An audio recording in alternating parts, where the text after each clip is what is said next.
സഹോദരന്മാരെ, സുഹൃത്തുക്കളെ, ഇക്കഴിഞ്ഞ ഫെബ്രുവരി 28-ന് അമേരിക്കയും ഇസ്രയേലും നിരുപാധികം ഇറാനിലേക്ക് ആക്രമണം അഴിച്ചുവിട്ട് ദിവസങ്ങൾക്കകം തന്നെ ഇറാന്റെ വിദേശകാര്യമന്ത്രി അബ്ബാസ് അറാക്ചി ഒരു വാക്ക് പറഞ്ഞിരുന്നു. ആ വാക്ക് ഇപ്രകാരമാണ്. അതായത് കഴിഞ്ഞ 12 ഡേ വാറിൽ, അതിന് അപ്പുറത്തെ വർഷം 12 ദിവസം ഇസ്രയേലും അമേരിക്കയും, അല്ലെങ്കിൽ ഇസ്രയേൽ ഇറാനിലേക്ക് അഴിച്ചുവിട്ട ആ യുദ്ധത്തിൽ നിന്ന് അവർ പാഠം പഠിച്ചില്ലെന്നും, എന്നാൽ അതേ സംഭവ വികാസങ്ങളാണ് ഇനിയും നടക്കാൻ പോകുന്നത്, അതിൽ നിന്ന് ഒരു മാറ്റവും ഉണ്ടാകില്ലെന്നും. അതായത് അന്ന് അബ്ബാസ് അറാക്ചി പറഞ്ഞത് 12 ദിവസത്തെ യുദ്ധത്തിന് ശേഷം ശത്രു പൂർണ്ണമായും കീഴടങ്ങുകയും ഞങ്ങളോട് ഒരു വെടിനിർത്തലിന് ആവശ്യപ്പെടുകയും ചെയ്തു എന്നുള്ളതാണ്. ഞങ്ങളോട് വെടിനിർത്തലിന് കേഞ്ഞ ആ സംഭവ വികാസം ഈ യുദ്ധത്തിലും ആവർത്തിക്കുമെന്നല്ലാതെ ഒരു രീതിയിലും ഞങ്ങൾക്ക് മേൽ ശത്രുവിന് ഒരു വിജയം കണ്ടെത്താൻ കഴിയില്ല എന്ന് അന്ന് ഇറാന്റെ വിദേശകാര്യമന്ത്രി തറപ്പിച്ചു പറഞ്ഞിരുന്നു.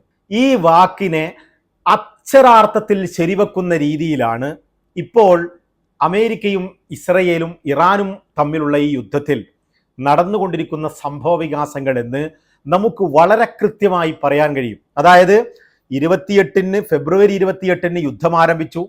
ആഴ്ചകൾ പിന്നിട്ടപ്പോൾ ഒരു രീതിയിലും ഇറാനെ അസ്തമിപ്പിക്കുവാനോ, യുദ്ധലക്ഷ്യങ്ങളായ ഇറാനിൽ റിജീം ചേഞ്ച് കൊണ്ടുവരുവാനോ, മിസൈൽ സംവിധാനങ്ങൾ നശിപ്പിക്കുവാനോ, അവിടുത്തെ സമ്പുഷ്ടീകരിച്ച യുറേനിയം പിടിച്ചെടുക്കുവാനോ കഴിയില്ലെന്ന് മനസ്സിലാക്കിയ ഇസ്രയേലും അമേരിക്കയും നിരുപാധികം അവരോടൊരു വെടിനിർത്തൽ കരാറിലേക്ക് എത്തുവാൻ വിവിധ പാകിസ്ഥാനും അതുപോലെ തന്നെ വിവിധ സഖ്യകക്ഷികളുമായി ചേർന്നുകൊണ്ട് ആവശ്യപ്പെടുകയായിരുന്നു. പക്ഷെ ഇറാൻ സമ്മതിച്ചില്ല. ഒരു രീതിയിലും ഞങ്ങൾ യുദ്ധം നിർത്തില്ലെന്നും ഞങ്ങൾ പൂർണ്ണ യുദ്ധത്തിന് തയ്യാറാണെന്നും ഇറാൻ ആവർത്തിച്ചു. പക്ഷേ വീണ്ടും അമേരിക്കൻ പ്രസിഡന്റ് ട്രംപ് അവരോട് സഖ്യകക്ഷികൾ മുഖേന ഒരു വെടിനിർത്തൽ കരാറിന് അപേക്ഷിച്ചുകൊണ്ട് വെടിനിർത്തലിലേക്ക് എത്തുകയും, എന്നാൽ ആ ഒരു ദുർബലമായ വെടിനിർത്തലിന് ശേഷവും പലപ്പോഴും ഇറാന്റെ ഭാഗത്ത് നിന്ന് ആക്രമോത്സുകമായ പ്രവർത്തനങ്ങളുണ്ടായി. അതായത് ഇറാൻ ഉദ്ദേശിക്കുന്നത് പോലെയല്ലാതെ ഹോർമുസ് കടലിടുക്കിലുള്ള അമേരിക്കയുടെ ഇടപെടലും മറ്റ് ആക്രമണ സംഭവ വികാസങ്ങൾക്കൊക്കെയും നിമിഷങ്ങൾക്കകം തന്നെ ഇറാൻ മറുപടി നൽകുകയും മറ്റുമൊക്കെ ചെയ്തപ്പോൾ അമേരിക്ക ഒരു യുറേനിയം വിഷയത്തിലും മിസൈൽ സംവിധാനങ്ങളുടെ വിഷയത്തിലുമൊക്കെ എല്ലാം ഇനി മിസൈൽ സംവിധാനം വികസിപ്പിക്കില്ലെന്നും ഇനി സമ്പുഷ്ടീകരിച്ച യുറേനിയം കൈമാറണമെന്നുമുള്ള ഒരു കരാറിലേക്ക് എത്തണമെന്ന് നിർബന്ധം പിടിച്ചുകൊണ്ട് ആവശ്യപ്പെട്ടുകൊണ്ടൊരു കരാറിലേക്ക് ഇറാനോട് നിർബന്ധിച്ചു. പക്ഷേ ഇറാൻ പറഞ്ഞു, ഞങ്ങളുടെ അഭിമാനം പണയം വെച്ചുകൊണ്ടുള്ള ഒരു രീതിയിലുള്ള കരാറിനും ഞങ്ങൾ തയ്യാറല്ല, ഒരു പൂർണ്ണ യുദ്ധത്തിന് ഞങ്ങൾ തയ്യാറാണ് എന്ന്. അതായത് അമേരിക്കയെ ഇസ്രയേൽ പറഞ്ഞു പറ്റിക്കുകയായിരുന്നു. അവരുടെ കയ്യിൽ 3000 മിസൈലുകൾ മാത്രമേ ഉള്ളെന്നും ഇത്ര മിസൈലുകൾ മാത്രമേ ഉള്ളൂ എന്നും മറ്റുമൊക്കെ പറഞ്ഞ് അമേരിക്കൻ പ്രസിഡന്റ് ഡൊണാൾഡ് ട്രംപിന് ലോകകാര്യങ്ങളിൽ കൃത്യമായി ഒരു വലിയ വിവരമില്ലാത്ത ഈ ട്രംപിന് പറഞ്ഞു പറ്റിച്ചുകൊണ്ട് അദ്ദേഹം ഈ യുദ്ധത്തിലേക്ക് ചാടിക്കുകയായിരുന്നു. പക്ഷേ യുദ്ധത്തിൽ അമേരിക്കക്ക് വളരെ വലിയ നാശങ്ങൾ ഉണ്ടായി എന്ന് മാത്രമല്ല, അമേരിക്കൻ സഖ്യകക്ഷികളുമായി ഒരു ബന്ധത്തിൽ വിള്ളലുണ്ടാവുകയും അമേരിക്കൻ എക്കണോമിയെയും US ഡോളറിനെയും ഒക്കെ ബാധിക്കുന്ന രീതിയിലേക്ക് യുദ്ധം പോവുകയാണ് ചെയ്യുന്നത്. ഇറാനിൽ തൊട്ട് അമേരിക്ക പൊള്ളി എന്ന് തന്നെ വേണം പറയാൻ. അങ്ങനെ ഇപ്പോൾ അവസാനം അബ്ബാസ് അറാക്ചി പറഞ്ഞതിനും മീതെ പൂർണ്ണമായ ഒരു കീഴടങ്ങലാണ് ഈ മെമ്മോറാണ്ടം ഓഫ് അണ്ടർസ്റ്റാൻഡിങ് എന്ന് പറയുന്ന ഈ ഒരു ഡോക്യുമെന്റിൽ ഇപ്പോൾ ഒപ്പുവെക്കുമ്പോൾ സംഭവിച്ചത് എന്ന് തന്നെ വേണം പറയാൻ.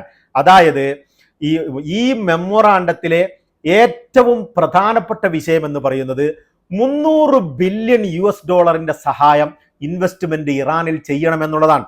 അതായത് ഉദാഹരണം പറഞ്ഞു കഴിഞ്ഞാൽ, നിങ്ങളിൽ ഒരാളെ ഞാൻ വന്ന് ആക്രമിക്കുകയും നിങ്ങളുടെ വീടും സ്ഥലവും നിങ്ങളുടെ ഫാക്ടറികളൊക്കെ തകർക്കണമെന്ന ഉദ്ദേശത്തോടു കൂടി, നിങ്ങളെ മുഴുവനായും ഇല്ലാതാക്കണമെന്ന ഉദ്ദേശത്തോടു കൂടി ഞാൻ വന്ന് ആക്രമിക്കുന്നു. ഞാൻ ആക്രമണത്തിൽ പരാജയപ്പെടുന്നു എന്നതിന് ശേഷം നിങ്ങളുടെ ഫാക്ടറിയും നിങ്ങളുടെ വീടും നിങ്ങൾക്ക് സംഭവിച്ച നാശനഷ്ടങ്ങളെല്ലാം പുതിയ രീതിയിൽ ഞാൻ നിർമ്മിച്ചു നൽകാമെന്ന് കരാറിൽ ഒപ്പിടുകയും അതിനുശേഷം നിങ്ങൾക്ക് മുമ്പുണ്ടായിരുന്ന ഉപരോധങ്ങളോ മറ്റു പ്രശ്നങ്ങളൊക്കെ നീക്കിത്തരുകയും ചെയ്യുമെന്ന് നിരുപാധികം പറഞ്ഞുകൊണ്ടൊരു കരാറിലേക്ക് എത്തുന്നതാണ് ഇപ്പോൾ അമേരിക്കയും ഇറാനും തമ്മിൽ നടന്നത്. ഇറാന് ഈ യുദ്ധത്തിൽ ലാഭകരമായ ഒരു സംഭവമാണ് ഈ യുദ്ധം എന്ന് തന്നെ വേണം പറയാൻ. കാരണം സാമ്പത്തിക കെടുതിയിൽ പൊറുതിമുട്ടി അവിടെ തന്നെ ഇസ്രയേൽ നിർമ്മിച്ചതാണെന്ന് പറയപ്പെടുന്നുണ്ടെങ്കിൽ പോലും ഒരു ഗവൺമെന്റിനെതിരെ ഒരു വലിയ പ്രക്ഷോഭം പുറപ്പെടുകയും ഇറാനികൾ തന്നെ ഈ ഒരു സാമ്പത്തിക നിലയിൽ നിന്നൊരു മാറ്റം വരണമെന്ന് ആവശ്യപ്പെടുകയും ചെയ്ത ഒരു ക്രിട്ടിക്കൽ സന്ദർഭത്തിലാണ് ഞങ്ങൾ സഹായിക്കാൻ വരുന്നു, നിങ്ങൾ ഒരുങ്ങിക്കൊള്ളൂ, നിങ്ങൾ പ്രക്ഷോഭം തുടരൂ എന്നൊക്കെ പറഞ്ഞ് റിജീം ചേഞ്ച് ആവശ്യപ്പെട്ടുകൊണ്ട് ഡൊണാൾഡ് ട്രംപും ഇസ്രയേലിലെ ബെന്യാമിൻ നെതന്യാഹുവും യുദ്ധം ആരംഭിച്ചത്. പക്ഷേ അവിടെ റെജീം ചേഞ്ച് ഉണ്ടാക്കുവാൻ കഴിഞ്ഞില്ലെന്ന് മാത്രമല്ല, ഒന്നും ചെയ്യാൻ കഴിഞ്ഞില്ല. ഇറാനിൽ ഇപ്പോഴും ശക്തമായ ഒരു ഭരണകൂടം നിലനിൽക്കുന്നു. അത് ട്രംപ് തന്നെ കഴിഞ്ഞ ദിവസം പറഞ്ഞത് അവർ വളരെ ബുദ്ധിമതികളാണത്രേ, അവർ വളരെ നീണ്ട ഒരു ചർച്ചക്കാണ് അവർ മുന്നോട്ട് നയിച്ചതെന്നും അമേരിക്കൻ പ്രസിഡന്റും അമേരിക്കൻ ഉദ്യോഗസ്ഥരും മുന്നോട്ട് വെച്ച ഒരു രീതിയിലുള്ള കരാറിനും അവർ തയ്യാറാകാതെ ബുദ്ധിപരമായി തന്നെ അവർ ഒരു കരാറിൽ എത്തിയെന്നാണ് ട്രംപിന്റെ വാക്കുകളിൽ നിന്ന് നമുക്ക് കൃത്യമായി മനസ്സിലാക്കാൻ കഴിയുന്നത്. ഇറാനിലെ നേതൃത്വവുമായി ഞങ്ങൾ ഈ കുറഞ്ഞ കാലം കൊണ്ട് തന്നെ ഒരു വലിയ നല്ല ബന്ധത്തിലെത്തിയെന്നും അവരുമായി നല്ലൊരു കരാറിൽ എത്തിയെന്നും ഈ കരാറിനെ പ്രശംസിച്ചുകൊണ്ട് ട്രംപ് പറയുന്നത് ഇനി ഒരിക്കലും അണുവായുധം ഇറാൻ നിർമ്മിക്കുകയില്ല എന്നാണ്. എന്നാൽ യുദ്ധത്തിന് മുമ്പും കാലങ്ങളായും ഇറാൻ മുന്നോട്ട് വെക്കുന്ന ഏക സംഭവമാണ് ഞങ്ങളുടെ യുറേനിയം സമ്പുഷ്ടീകരണം സമാധാനപരമായ ഞങ്ങളുടെ എനർജി ആവശ്യങ്ങൾക്കുള്ളതാണ്, ഒരിക്കലും ഒരു അണുവായുധം നിർമ്മിക്കൽ ഞങ്ങളുടെ ലക്ഷ്യമല്ലെന്ന്. അത് മാത്രമാണ് ഇപ്പോൾ ഈ മെമ്മോറാണ്ടം ഓഫ് അണ്ടർസ്റ്റാൻഡിങ്ങിലും ഇറാൻ പറഞ്ഞിട്ടുള്ളത്. പക്ഷെ ഇറാന് അവരുടെ തടഞ്ഞുവെച്ച ആസ്തികൾ ഇറാൻ ഇഷ്ടാനുസരണം ഉപയോഗിക്കുവാനുള്ള പൂർണ്ണ അവകാശമാണ് അമേരിക്കൻ ട്രഷറി നൽകാൻ പോകുന്നത്. അത് മാത്രവുമല്ല, 300 ബില്യൺ എക്കണോമിക്കൽ പ്ലാൻ ആണ് ഇറാനിൽ, എക്കണോമിക്കൽ പ്ലാൻ ഫോർ ഇറാൻ എന്ന് പേരിട്ടിരിക്കുന്ന ഒരു വലിയ ഇൻവെസ്റ്റ്മെന്റ് ആണ് ഇറാനെ ഉയർത്തിക്കൊണ്ടുവരുന്നതിലേക്ക് നടത്തുക എന്ന് ഈ മെമ്മോറാണ്ടത്തിൽ പറയുന്നു. ഈ മെമ്മോറാണ്ടത്തിൽ അമേരിക്കൻ പ്രസിഡന്റ് ഡൊണാൾഡ് ട്രംപും ഇറാൻ പ്രസിഡന്റ് മസൂദ് പെസഷ്കിയാനും ഇലക്ട്രോണിക്കലി തന്നെ സൈൻ ചെയ്തിരിക്കുന്നു. പക്ഷേ വെള്ളിയാഴ്ച സ്വിറ്റ്സർലാൻഡിന് അതിന്റെ സൈനിങ് സെറിമണി നടക്കുമെന്നും മറ്റും പറയുന്നുണ്ടെങ്കിലും അതിനി ഉണ്ടാവില്ലെന്നും അവിടെ വെള്ളിയാഴ്ച ഈ 60 ദിവസത്തെ പീരീഡാണ് ഈ ഒരു മെമ്മോറാണ്ടത്തിനുള്ളത്. ആ 60 ദിവസത്തിനുള്ളിൽ ഇരുവിഭാഗവും ചർച്ച ചെയ്തുകൊണ്ട് ഒരു പൂർണ്ണമായ ഒരു എഗ്രിമെന്റിലേക്ക് എത്തുക എന്നുള്ളതാണ് ഈ ഒരു മെമ്മോറാണ്ടത്തിന്റെ പൂർണ്ണ ലക്ഷ്യമെന്ന് പറയുന്നത്. അതിനുള്ള ചർച്ചക്കുള്ള തുടക്കം മാത്രമായിരിക്കും അവിടെ നടക്കുന്നത് എന്നും അത് നടക്കുമോ ഇല്ലയോ എന്നതിലൊക്കെ സംശയങ്ങളും അന്താരാഷ്ട്ര മാധ്യമങ്ങളിൽ നിലനിൽക്കുകയാണ്. ഏതായാലും ഈ ഒരു മെമ്മോറാണ്ടം ഓഫ് അണ്ടർസ്റ്റാൻഡിങ്ങിൽ 3 തവണ പറഞ്ഞത് ലെബനാനെ കുറിച്ചാണ്. ഇതിന്റെ ഏറ്റവും കാതലായ ഒരു സംഭവം ഇറാൻ മുന്നോട്ട് വെക്കുന്നത് ലെബനാനിൽ യുദ്ധം അവസാനിപ്പിക്കുക എന്നുള്ളതാണ്. പക്ഷേ ഇസ്രയേൽ അമേരിക്കക്ക് കീഴടങ്ങാതെ ലെബനാനിൽ ഇപ്പോഴും ആക്രമണം തുടർന്നുകൊണ്ടിരിക്കുന്നത് ഈ ഒരു എഗ്രിമെന്റിന് എത്ര ആയുസ്സുണ്ടാകുമെന്നതിൽ ലോക നേതാക്കൾക്കിടയിൽ സംശയം ഉടലെടുത്തിരിക്കുന്നു എന്ന് തന്നെ വേണം പറയാൻ.